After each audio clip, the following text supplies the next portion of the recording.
بسم اللہ الرحمن الرحیم اللہم صلی علی سردار الانبیاء خاتم النبیین رحمت للعالمین سیدنا مولانا محمد و آل محمد تبارک الذی بیدہ الملک وہو علی کل شیء قدیر۔ پاک ہے وہ ذات جس کے قبضہ قدرت میں پوری کائنات کا نظام ہے، اور تعریف ہے اس اللہ رب العزت کے لیے، اور ہم شکر گزار ہیں، احسان مند ہیں رسول پاک صلی اللہ علیہ وسلم کی رحمتوں کے لیے، ان کے کرم کے لیے کہ ہمیں ایک وطن عطا ہوا، اور اس کے لیے جو قربانیاں دی گئی، جو تاریخی بے مثالیہ قربانیاں دی گئی، اور قربانیاں دے کر ہم نے یہ جغرافیائی آزادی حاصل کی۔ آج ہم اپنے مہمان سے پوچھیں گے کہ کیا ہم نے اس آزادی کے مقاصد حاصل کر لیے ہیں جس کے لیے آزادی حاصل کی گئی تھی؟ کیا ہم نے وطن کو اس عروج تک پہنچا دیا ہے؟ کیا ہم نے قوم کو بین الاقوامی قوموں میں وہ عزت دلوا دی ہے جس کے لیے ہم نے آزادی حاصل کی تھی؟ کیا جس مقصد کے لیے، جس نظریے کی بنیاد پر کہ پاکستان کا مطلب کیا، لا الہ الا اللہ محمد رسول اللہ، کیا ہم اس پر قائم ہیں؟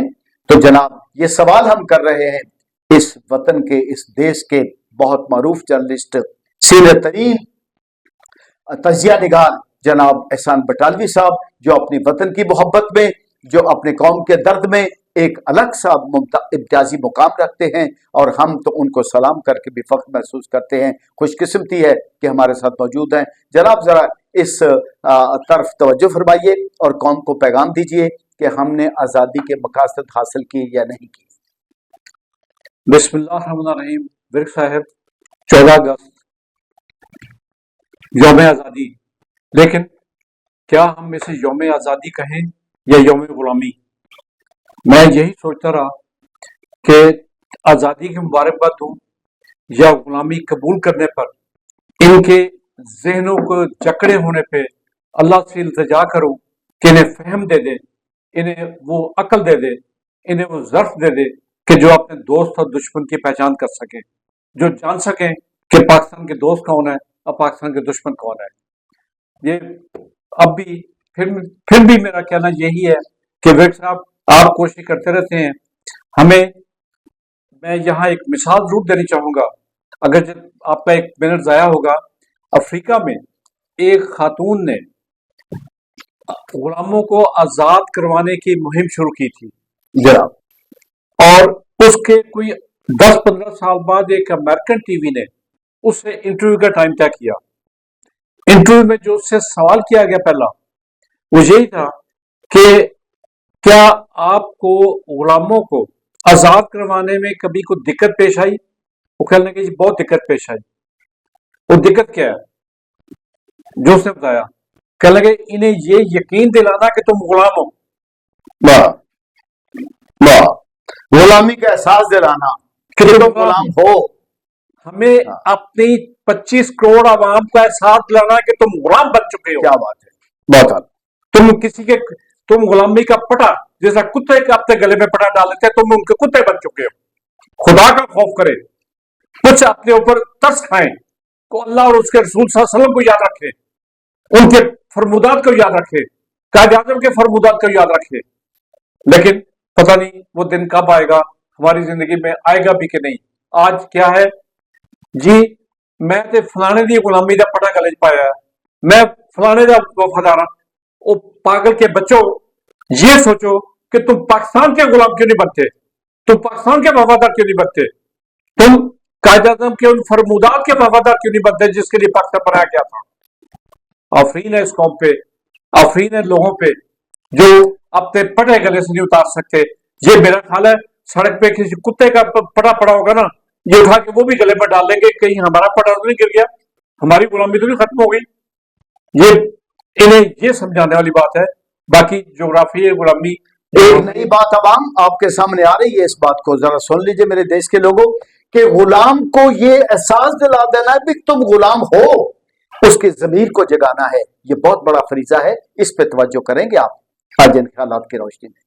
پوری قوم جانتی ہے، پوری عدلیہ جانتی ہے، پوری فوج جانتی ہے، پوری سول بیوروکریسی جانتی ہے، پوری عدلیہ جانتی ہے کہ فارم 47-45 میں کیا بدعنوانیاں ہوئی، کوئی ایسا اس میں شبہ نہیں۔ لیکن آج وہ انتہائی ڈٹائی کے ساتھ اس چیز کو ایکسپٹ کیے بیٹھے کہ ہم جیت گئے ہیں۔ उन्हें पता है हम नहीं जीते, आप नहीं रखे जी, और आप फिर भी उनके गुलाम बने हुए हैं।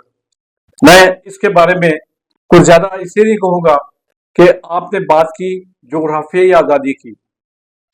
जोग्राफियाई आजादी के साथ साथ हमारी पाकिस्तान दुनिया में दो नजरियाती मुमलिकतें वजूद में आई थी, एक पाकिस्तान, दूसरे इसराइल। इसराइल के बारे में हजरत कायद आज़म ने फरमाया था कि ये यूरोप का नाजायज बच्चा है, सो हम उसे नजरियाती मुमलिकत नहीं कह सकते। एक नाजायज बच्चे को किस तरह मान ले कि वो ठीक बात, मुमलिकत है, कोई लॉजिक है इसमें, लॉजिक। तो अब पाकिस्तान की तारीख पे तरफ आए तो तारीख खुली पड़ी है आपके सामने, रोज हम पढ़ते हैं, रोज देखते हैं।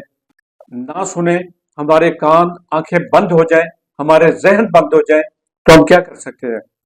आपके सामने जस्टिस कार्नेलियस की मिसाल है, जो एक मुसलमान नहीं थे, क्रिश्चियन थे। उन्होंने इख्तलाफ किया था मुनीर, जैसे मुनीर से अयूब खान के मार्शल लॉ को वैलिड कर, बादशाह को जिसने वैलिड किया नजरिया ज़रूरत के तहत।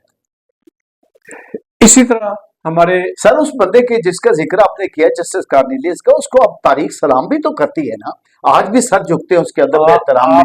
आपको इल्म ही होगा, आप कानूनदान है विर साहब, के कार्नेलियस का कोई घर नहीं पाकिस्तान में। क्या बात है, एक मरला जमीन नहीं पाकिस्तान में। चीफ जस्टिस ऑफ पाकिस्तान, बाबा, एक मरला जमीन नहीं है। आज हमारे चीफ जस्टिसों की कोठियां लंदन में है, जिसकी तस्वीरें छपती हैं अखबारों में। ठीक, उनके बैंकों के खरबों रुपए के अकाउंट है, हमारे सियासतदानों के खरबों के अकाउंट में उनकी प्रॉपर्टीज की तस्वीरें पूरी दुनिया के पास मौजूद है। पूरी दुनिया में अखबार और साले उनकी कार्रवाई छापते हैं, लेकिन हमें तो उनकी गुलामी का पटा फिर गले में डाल देते हैं।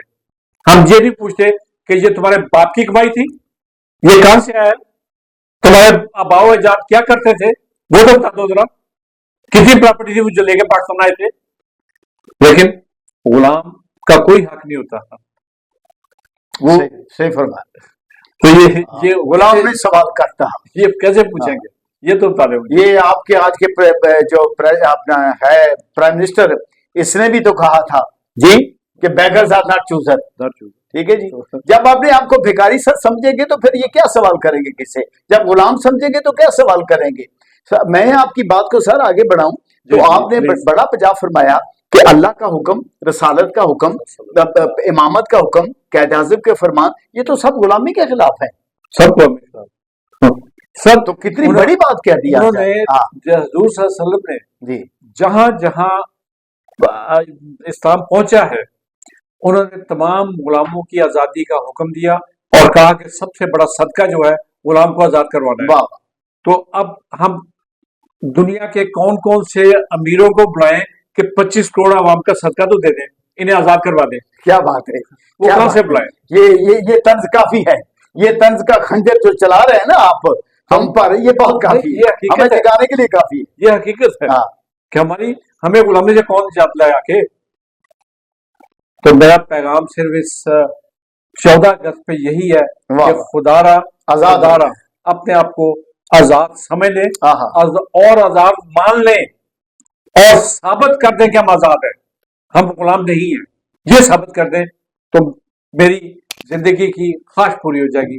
बेग साहब आपका बहुत शुक्रिया, मैंने अपना पैगाम दे दिया, अब हम कोशिश करते रहेंगे इन गुलामों को समझाने। सर आपकी बड़ी मेहरबानी, आपकी बहुत बहुत ही ज्यादा कमाल की आज गुफ्तगू है। पहले भी आप तशरीफ लाते रहते हैं, लेकिन आप मुख्तसर वक्त में बहुत जामे पैगाम दिया है। और मैं चाह रहा हूं कि फैज अहमद फैज का एक शेर मैं जनाब की नजर कर दूं कि साकिया रक्स कोई रक्स सबा की सूरत, साकिया रक्स कोई रक्स सबा की सूरत, मुतरबा कोई गजब रंगे हिना की सूरत।